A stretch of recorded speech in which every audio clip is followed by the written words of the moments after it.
पाकिस्तान में उस साल खास तौर पर कालाम, सवात और शमाली इलाकों में बर्फबारी गैर मामूली हद तक कम देखी गई है। वो इलाके जहां पहले सर्दियों में कई फुट बर्फ पड़ती थी, इस बार वहां पहाड़ और वादियां ज्यादातर खश्क नजर आईं। ये कोई इत्तेफाक नहीं, बल्कि उसके पीछे कई अहम वजूहात हैं। सबसे बड़ी वजह मौसमियाती तब्दीली है।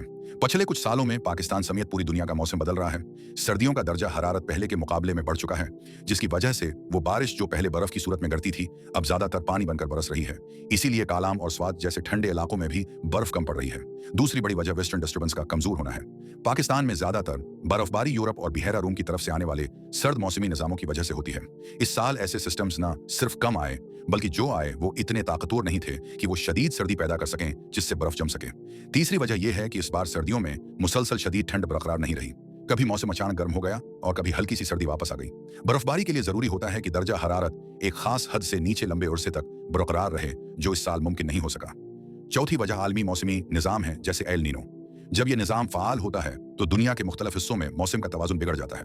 कहीं गैर मामूली बारिशें होती हैं और कहीं खशक साली और बर्फबारी में कमी आ जाती है। पाकिस्तान भी इसी आलमी निजाम के असरात से मुतासिर हुआ। पांचवें और निहायत अहम वजह जंगलात की कटाई और इंसानी सरगर्मियां हैं। सवात और कालाम के इलाकों में तेजी से दरख्त काटे जा रहे हैं और तामीरात बढ़ रही हैं।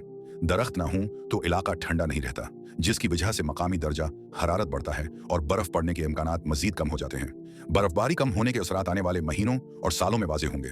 ग्लेशियर्स कमजोर हो सकते हैं, गर्मियों में पानी की शदीद कुल्त पैदा हो सकती है और सीलाब और खशक साली जैसे मसाइल बढ़ सकते हैं। ये मसला सिर्फ खूबसूरती का नहीं, बल्कि पाकिस्तान के मुस्तकबिल से जुड़ा हुआ है।